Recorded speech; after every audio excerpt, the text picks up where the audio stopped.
Meni manga dhe shpella e shpëtimit. Në një natë të qetë arabie, kur yjet ndryçonin si bishtar mbi shkret e Tirën, zemrat e udhëtarëve të Mekës rrahnin me mllep. Ata ishin bashkuar në një plan të errët, një marrëveshje të padëgjuar, ku çdo fyes kishte një përfaqësues që do të ngrinte shpatën kundër një njeriu të vet, Muhamedit alayhis salam. Paqja dhe mëshira e Zotit qoftë me ta. Në hijet e natës, ata qëndronin të fshehur rreth shtëpisë së tij, duke pritur orën kur ai do të dilte, por ai nuk doli. Muhamedi alayhis salam i udhëzuar nga Allahu e kishte lënë shtëpinë e tij pa u vënë re, ndërsa Aliu radiallahu anhu qëndroi në shtratin e tij për të bërë një tërheqje taktike për armiqt. Ai dhe miku i tij besuar Ebu Bekri radiallahu anhu u nisën në një udhtim që do të mbahej mend për jetë, hijreti. Nuk ishte një rrugtim i zakonshëm, ishte largimi nga padrejtësia drejt dritës, një kapitull i ri në historinë e njeriu. Ata ecnin me hapa të shpejtë, duke kaluar përmes shtigjeve të panjohura, duke përpjekur të shmangnin gjurmët që mund të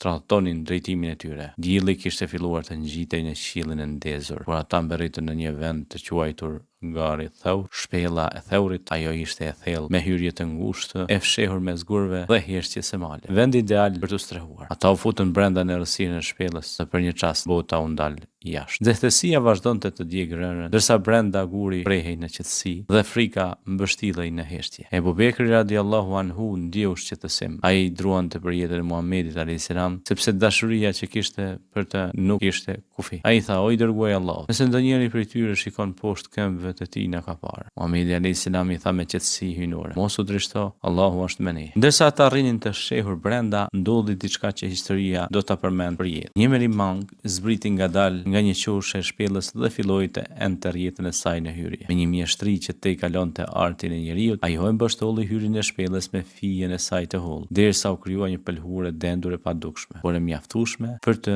trulluar i lequar syrin e çdo armiku. Pak më pas, një palë plumba ulën në gurin pranë hyrjes. Njëri prej tyre qëndroi mbi guri, ndërsa tjetri nisi të bëj foli. Të dërguarit kurejshve, të zemëruar nga lajmi se Muhamedi alayhis salam kishte shpëtuar, ndolën në ndjekje të tij. Ata ishin të armatosur, të vendosur dhe kishin vënë një çmim të lartë mbi kokën e tij. Në atë kohë, shpërblimi për atë që do ta sillte të gjallë ose të vdekur ishte aq i madh sa shumë trima të shkretetirës nisën kërkimin. Kur u afruan te shpella, kaluan pranë saj duke vështruar çdo skutë, çdo shenjë, çdo gjurmë në rënë. Njëri prej tyre tha: "Shikoni këtë pëlhurë marimange, ajo është e vjetër, askush nuk ka hyrë këtu." Një tjetër shtoi: "Edhe këta plumba me folje, si mund të jenë brenda dikush kur foljeja është aty mbi gur?" Ata u larguan. Brenda shpellës, frymarrja u bë më e lehtë. Rreziku kishte kaluar. Marimanga, një krijesë e vogël që zakonisht përbuzet nga njeriu, ishte bërë mburoj. Allahu e kishte vendosur këtë ndodhi si një argument të tij. Ai që kishte krijuar malet e mëdha dhe rreth që bartin shiun,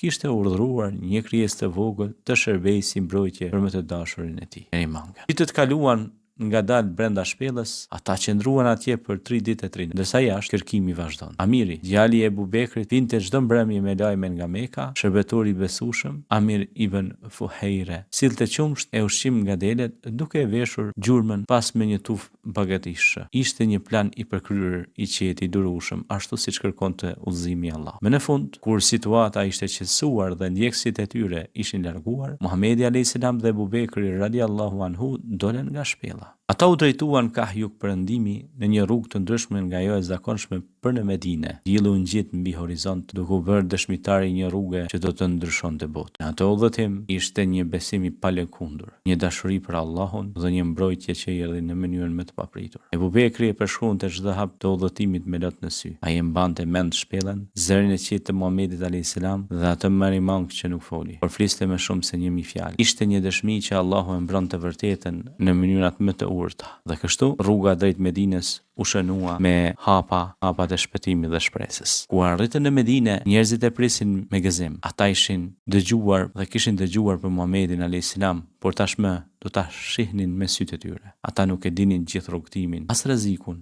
as shpellën, por historia kishte parë dhe qiejt kishin dëgjuar dhe çdo gjë ishte ruajtur. Për të treguar më vonë se Allahu e ndihmon të dërguarin e tij në mënyrën më madhështore. E që nga ajo ditë shpella e Theurit u bë më shumë se një vend. Ajo u bë simbol i mbrojtjes hyjnore, i besimit të palëkundur dhe i fijeve të një marimange që mbrojtën një pejgamber. Dhe në histori mbeti përjetësisht si dëshmi e së vërtetës që nuk mund të ndalë.